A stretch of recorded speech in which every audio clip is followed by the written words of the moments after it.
तो भाई मर गया हो और लाश छुपा के रखी हो भारत सरकार ने, तो अब अगली मांग यही होनी चाहिए कि वो जो मृत पड़ी अर्थव्यवस्था है उसे सबको दिखाया जाए, क्योंकि अब तो भाई विपक्ष भी ये कह रहा है कि भारत डेड इकोनॉमी है।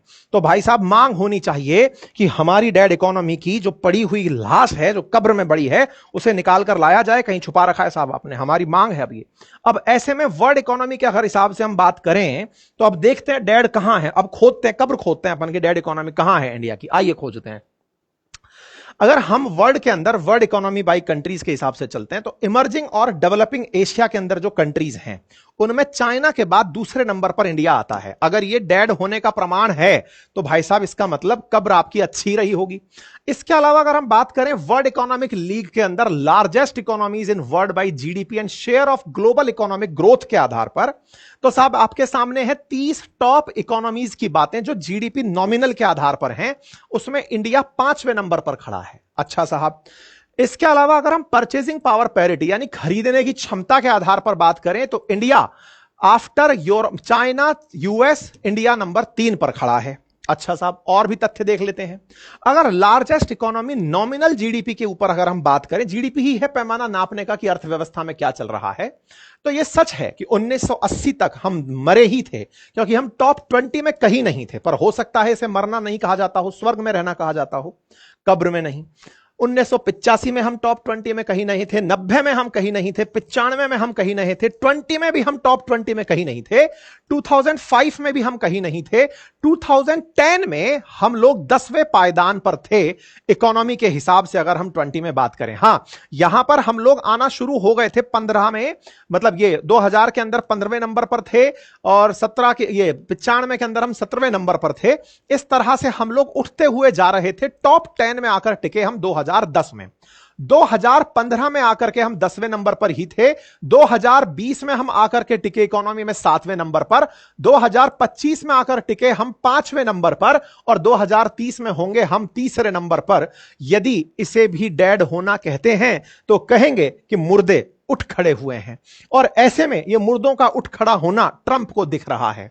अब ऐसे में भारत की अर्थव्यवस्था इतने बड़े पायदानों से उठकर इस तरह से परचेजिंग पावर पैरिटी में या नॉमिनल जीडीपी में उठती जा रही है, तो यह निश्चित ही मरी लाश को ढूंढने जैसा है, डेड अर्थव्यवस्था को खोजने जैसा है। तो हम खोज रहे हैं, आप भी अपनी आंखों से खोजते रहिएगा।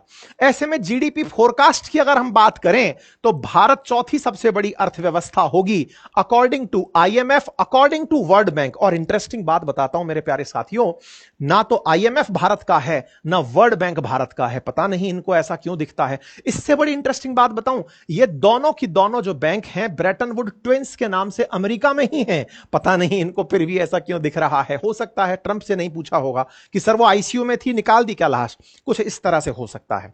अब और इंटरेस्टिंग बात यह है कि एक तरफ तो ट्रंप डेड इकोनॉमी करार दिए और उधर आईएमएफ ने अनाउंसमेंट कर दिया कि भारत की जीडीपी 6.4% के हिसाब से 2025-26 में ग्रो करेगी। मतलब दुनिया के जितने भी देश हैं, चाहे चाइना हो, फिर अमेरिका हो, चाहे कनाडा हो, इन सब देशों से ऊपर तेज गति से ग्रो करती हुई इकोनॉमी अगर दिखेगी तो वो भारत की होगी। मतलब प्रोजेक्शन तो यह है कि इंडिया की इकोनॉमी 6.5% की दर से दुनिया में सबसे तेजी से बढ़ेगी। आंकड़े भी हैं, 29 जुलाई का आंकड़ा है कि इंडिया ने चाइना से ज्यादा फोन एक्सपोर्ट कर दिए इस साल। तो भाई साहब अमेरिका को हमने ज्यादा फोन बेच दिए, शायद डेड इकोनॉमी का प्रमाण होता हो। हां, यह जरूर कह सकते हैं कि ट्रंप इन दिनों अनपॉपुलर लीडर हैं अपने देश में, और ऐसे में अगर अमेरिकन को यह बात लग रही हो बुरी तो हो सकता है भारत से लड़ना इसके लिए फायदे का हो, क्योंकि अल्टीमेटली यह व्यक्ति जो पीठ पे ही छुरा घोंपता है वो तो अब दिखाई दे भी रहा है। लेकिन हां, दुनिया के कुछ देश इस बात को समझ रहे हैं। ईरान ने भारत में रहते हुए कहा है कि देखिए ये तरीका सही नहीं है। रशिया भी इसी बात को बोल रहा है, सैंक्शंस का, ट्रेड का ये उपयोग जो है ना, ये अंततोगत्वा चीजों को बिगाड़ेगा। भारत की तरफ से भी बयान आया, पीयूष गोयल साहब बोले, बोलना बहुत पहले चाहिए था लेकिन नेगोशिएशंस में थे। अब इन्होंने अपनी तरफ से कहा कि इंडिया ऑलमोस्ट दुनिया की ग्रोथ में 16% कंट्रीब्यूट कर रहा है। अगर दुनिया 100% की दर से बढ़ रही है तो 16% तो अकेले भारत की वजह से आगे बढ़ रही है। ऐसे में उसको डैड लगता है। चलिए, तो अमेरिका को डैड मुबारक, और फिर तो कहीं कोई पड़ा पड़ा ये ना कह दे हमें तो मरा ही दीजिए गुरुजी, अगर ये मरना है तो मरना कबूल है। कुछ ऐसे भी हो सकता है। खैर, ऐसे में भारत तैयारी कर रहा है इससे निपटने की, इसके आने वाले रिपरकर्शंस की। भारत ने इस बीच में यूके के साथ, यूएई के साथ, आफ्टा कंट्रीज के साथ में फ्री ट्रेड एग्रीमेंट किए हैं, और इसके साथ भी हो जाएगा। ये केवल और केवल इसके नेगोशिएटिंग टूल्स हैं। ये फिर से प्रेशर डालेगा, फिर से बात करने के लिए निकालेगा, फिर आगे जाकर के समझौता करेगा। अभी महीना डेढ़ महीने तक इसका नाटक नौटंकी सब चलेगा। अभी तो इस बीच में थोड़ा और हाश होगा ये अभी, क्योंकि प्रधानमंत्री कहीं जाकर के बिहार में प्रवचन भाषण ना दे दें कि हमने नहीं सुना था, तो फिर वो भाषण भी उस तक पहुंच जाएगा। यहां है ना कुछ उसके प्रेमी जो कहेंगे सर सर सर सर ये बोल दिया देखिए, तो फिर वो थोड़ा और खेलेगा। बिहार चुनाव तक ये मजे लेगा, हो सकता है उसके बाद डेढ़ दो महीने में जाकर ये आदमी शांत होगा। फिलहाल के लिए तो इतना ही है, बाकी फुल मनोरंजन है।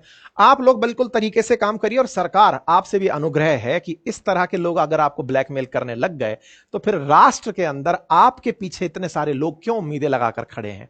और दूसरी बड़ी बात जो है ना, भारत को सही मायने में जरूरत है अब इस वजह से नहीं, कल को चाइना हमारे साथ इस तरह की हरकत कर सकता है, कोई भी करे हमसे, हमें आवश्यकता है देश को बुनियादी रूप से मजबूत बनाने की। जो ब्रेन ड्रेन हो रहा है ना, जो यहां से जाकर विदेश जा रहा है, उनकी बात सुनने की। ये जो छात्र आपको आए दिन लाठियां खाते, आज तो छात्रों के चक्कर में टीचर लाठी खाते हुए दिखे, साहब ये नहीं होना चाहिए देश के अंदर। अगर ये सब हुआ तो फिर हम लोग केवल बयानवीर हो जाएंगे, फिर जो वाकई में विश्वगुरु बनने की बात है ना, वो दूर रह जाएगी है। तो ऐसे में आवश्यकता है कि जो हमारे बुद्धिजीवी अमेरिका में बैठे हैं वो भी अपना मुखड़ा खोलें और भारत के हित में अपने बातें रखें। दूसरा, जो बाहर गए हुए विदेशी हैं उनको सरकार वापस बुलाने का प्रयास करे, कुछ ऐसा इकोसिस्टम उन्हें दे कि हां भाई आप लोग कुछ यहां पर बढ़िया करो, हम आपके साथ टैक्स का टेररिज्म नहीं रखेंगे, आप लोगों को जो टैक्स दोगे उसके अनुरूप कुछ सुविधाएं देंगे। सरकार को आवश्यकता है आमूलचूल रूप से शरीर को स्वस्थ करने की। कहते हैं ना कि अंदर से अब आपको सुधरने की आवश्यकता है। यह आपके लिए आपदा में अवसर का समय है। हे भारत सरकार, आप जाग जाओ, क्योंकि अल्टीमेटली इस तरह से कोई आगे अगर आपके साथ बार्गेनिंग करने वाला आ गया तो फिर बहुत बड़ी दिक्कतें खड़ी हो जाएंगी। फिलहाल के लिए इतना ही साथियों। आपको अपनी तरफ से अगर कोई राय रखनी हो तो कमेंट बॉक्स में जरूर रखिएगा। जानकारी पसंद आई हो तो साथियों से